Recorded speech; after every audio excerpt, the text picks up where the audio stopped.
Yeah, absolutely.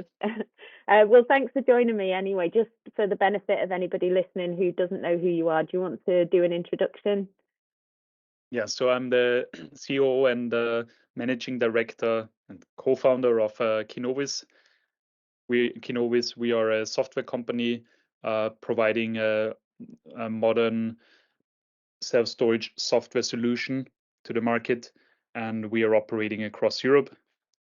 Yeah. So obviously, yeah, in a big way, and probably not as well known in the UK yet, but getting more so. Um, so so when we talk about software, obviously there's all sorts of software for all sorts of purposes. Do you want to elaborate on what it is that you do and why it is that KINNOVIS exists, if you like, what it is you feel that makes you different? Right. So actually, to get back to, we are not so much well known in the UK yet, yes, but actually our very first customer was from the UK. So we are Good. there for quite a while now, and but actually now basically starting to be present there to really get connected properly. That's something we do since only recently. So um, yeah, why KINNOVIS is there? We've been founded 3 years ago. However, have been developing our software solution for more than 3 years already. We started our own facilities in Vienna. We have 3 facilities in Vienna that we launched 5 years ago, and in while building the self-storage facility, we said we need to build our own software solution as well, because there was none on the market that would really fit our requirements of a fully digital, in our case unmanned, but fully automated self-storage. And there was the idea was born of building a software ourselves. And as there was a very good response from the market on whether people were asking us whether they could use our software as well, we eventually decided to build KINNOVIS, to found KINNOVIS 3 years ago. Right. Okay. So it was born out of your own need first off, which is always a good place to start. Yes, right, correct. And so if we were to put ourselves into a storage operator's shoes and they're considering investing in self-storage management software or changing their software, what advice would you give to them? Yeah, so I believe it's very important to closely look at the software, to test it yourself. We provide demo versions where you can literally test everything from very beginning to end, and find out whether this fits your needs, and discuss it with the sales person to really make sure it fits your needs.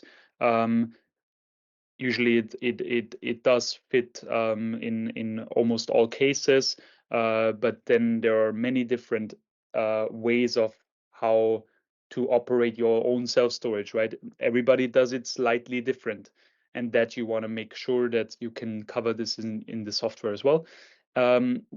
What's also very important, I think, is to choose a software that's future-proof, that is not stuck in the past and does regular updates, and keeps you at the front line of technology, at the front line of anything that you need to compete with your competition, to make sure Yeah. you're not falling behind. Okay. Yeah. Makes sense. Good advice. And what would an operator need to do to get set up with KINNOVIS? Sorry. How do you pronounce it? KINNOVIS. Yeah. KINNOVIS. Okay. What would a storage operator need to do to get set up with your software specifically? So it's very simple, actually. It's a very straightforward process. We do have an import file that collects all the data from your existing business, from your existing operations, such as existing bookings, customers, even payment methods, unit uh, sizes, prices of units. All this comes into one import file, and we import this into our product for you. And there is nothing really special about it, than filling this import file. We take the customer by the hand, so you will not be left alone. with filling this import file, and this way we've always had a success so far with importing the data from one old system to a new one. For greenfield projects, it's easier. Obviously, you have no existing customers, bookings, etc. So it's a bit less work. And but in any case, it has always worked out so far. What else you need to consider? I mean, I come across, or I've obviously talked to many operators that would have the wish to change, and it's a bit of a fear sometimes to towards really changing in the end, whether it would interrupt your operations, whether all the old data would be lost, and all this. These are typical questions we come across, but which we can eliminate rather easily after a talk. So again, I think it's good to really talk with the sales representative, let you walk you through the process that's going to be done with you to really make sure all your doubts are eliminated from the beginning Yeah. before you take a That, decision. I mean, I suppose that's one of the big considerations, isn't it? Is just how disruptive that transition is going to be, and also I think there's also a bit of a pain point there in terms of like how much time is this actually going to take? Yeah. You know, and sometimes I think there is a tendency, we all do it in all walks of life, you know, you just kind of stick with what you know, because it's if it's not broke, don't fix it kind of thing. And I know that like how we approach things is kind of thinking, well, you know, what are the innovations that you're potentially missing out on by kind of having that attitude, and also, as you say, future proofing the rate at which technology is advancing. I heard a really great quote, which was, you know, the speed at which technology is advancing is the slowest that it will ever be now. So you Yes. think how quick things change now, it's only going to get quicker. And obviously AI has made, you know, just a completely exponential leap in that direction, which, you know, is a whole other avenue which we could go into. But in terms of just boiling it down to approximately how much time somebody would need to ring fence to complete a transition to your software, what sort of time frame would you give it usually? So to not run into stressful situations, I always say minimum a month. Ideally 3 months, but as long if we have one full month, it's absolutely no problem. We actually did projects even faster. The fastest was just 1 week. It depends a lot on the operator, on the KINNOVIS customer, how fast they are with providing certain information. But usually I would always rule of thumb is 1 to 3 months. Okay, and if it was a new storage operator, how long would it take to get that from the start? New storage operators obviously is less work, and eventually that can be easily done in a month, Okay. even less. Yeah. Yeah. Okay. So how many, like we deal with quite a lot of storage operators that are perhaps just getting going but have aspirations to expand their portfolio as well. What sort of number of units or perhaps amount of turnover would you say would warrant investing in software such as yours? So we are a solution for all kinds of sizes. Okay. We are scaling up and down with our product as much as the customer needs it. It really doesn't matter for a product whether you have 50 units only or whether you have 1,000. Also, the import, we've done unit facilities with more than 1,000 units. It doesn't really matter in that respect. Also, it doesn't really matter whether your operations, whether your facilities are in just one country or several countries. we can facilitate that as well. We considered that as well in the architecture of our product. So we've really built it for small operators. Our smallest customers have only 20, 30 containers mostly. And Okay. our largest customers are multi-facilities, 8 facilities across the country with hundreds of units. So it Okay. really, we can do anything in Yeah. that respect. Yeah. Yeah. Good. And I mean, if it's anything like, again, sort of other aspects of software, what I found is the sooner you start collecting data and organizing it in a way that makes sense, the better it's going to be for your business, essentially. So yeah, Yeah. good to think about it at least very early on. And sort of thinking about the self-storage industry more generally, what do you think are the biggest challenges perhaps facing the self-storage industry? Mhm. So I would say finding the right property Yeah, was and will always be the hardest. Um, and I think the selection of software is maybe second or third place in priority of challenges for the industry. But definitely picking the right software is as well a very challenging part, especially for existing operators that have operations ongoing, where people are used to it, where it needs some kind of change management inside the company when you switch from one software to the other. Um, but yeah, I think that's more a fear than a real challenge. But it's hard to tell generally. Generally, it really depends on your own operations, on your own company, whether that's a challenge or not. yeah. Uh, yeah, No, but I would that makes say sense. these are the more or less the challenges from my perspective that I see on the market.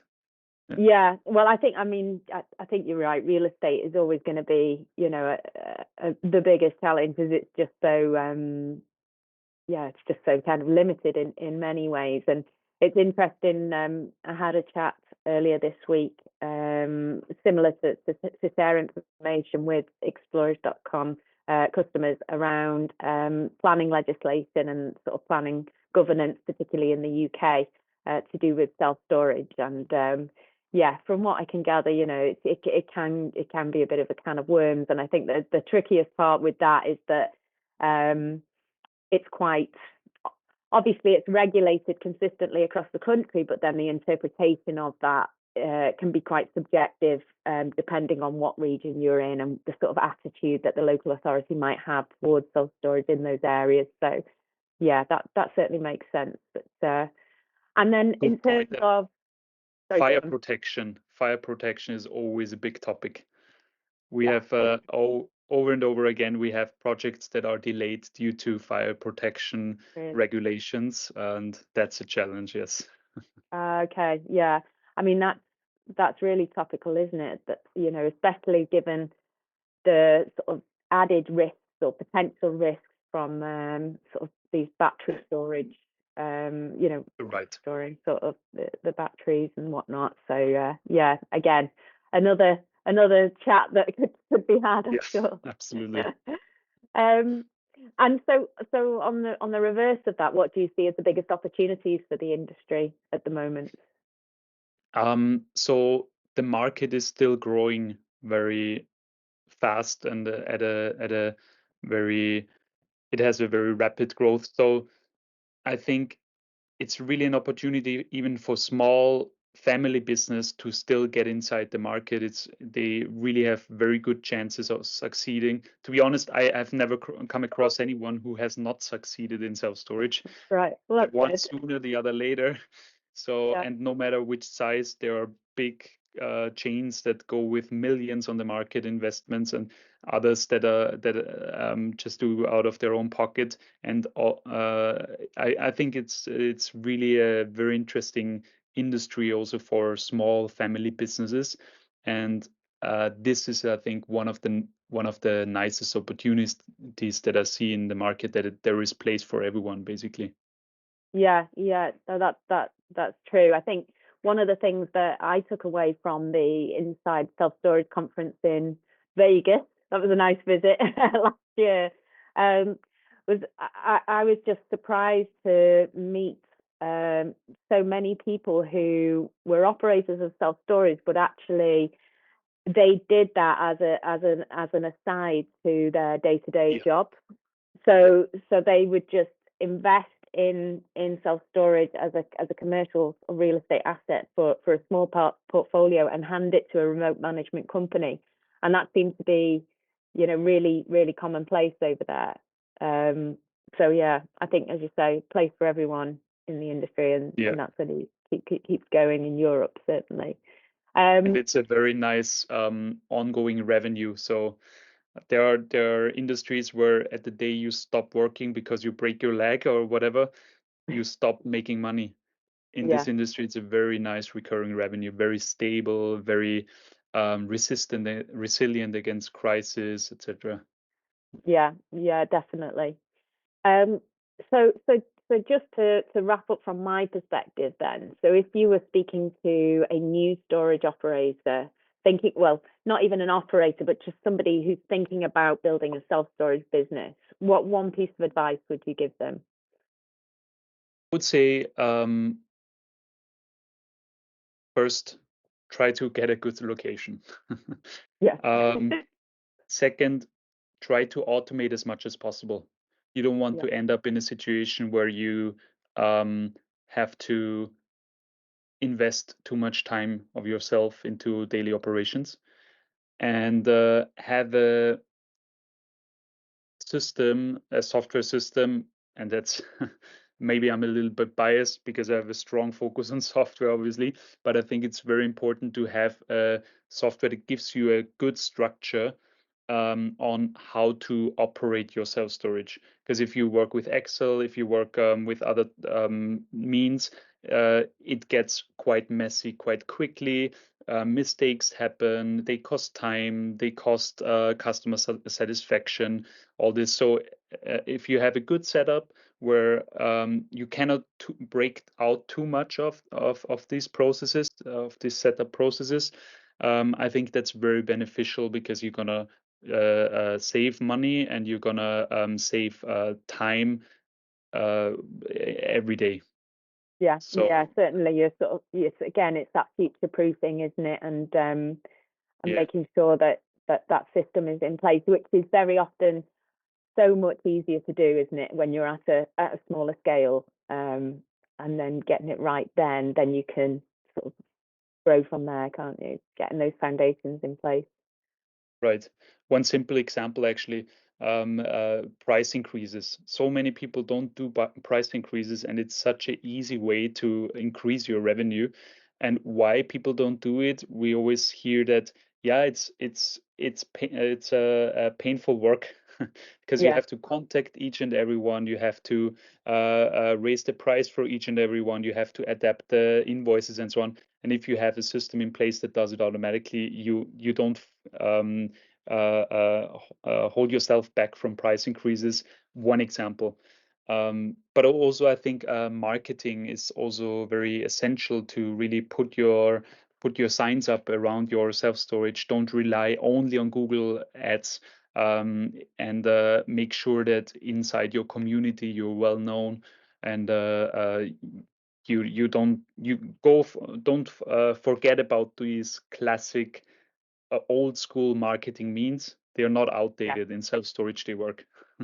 No, there's a lot to be said for it. And I think actually there is a bit of a trend towards customers really wanting that authenticity, that feeling of um, sort of trust and being serviced, like personally. So, like locally, I don't think you can beat it. And yeah, there's definitely a lot to be said for it. And just going back to one of the points you made there about the price increases. So, I'd be interested to know when obviously you've got that set up in an ideal world and you can do that automatically. Would you say that it's better to sort of set the customer expectations early on. So let them know when they enter a contract with you that these are the times at which you might have a review of the prices, or do you tend to just sort of give them notice nearer the time? Yeah, I think there are different approaches. Some handle it that way, that every year they have a fixed price increase. Others adjust it or orientate themselves according to the index adjustments, and do it whenever it reaches a certain benchmark. But certainly, I agree with you. You have to manage the expectations. You should have it in your terms and conditions, so you can really refer to those in case a customer doesn't agree to a price increase. So you should have some regulations around that already at the time the customer signs your contract. Yeah, yeah. So you can make point to that if in the Yes, event of any queries. Yeah, I think that would actually be a really interesting case study to see how successful the price increases are in terms of like sort of how many people move out potentially as a result in the cases where you make it very clear to them from day one that these will be price increases at this point, and versus the ones where perhaps obviously it's there in the terms and conditions, but you're not as explicit about it.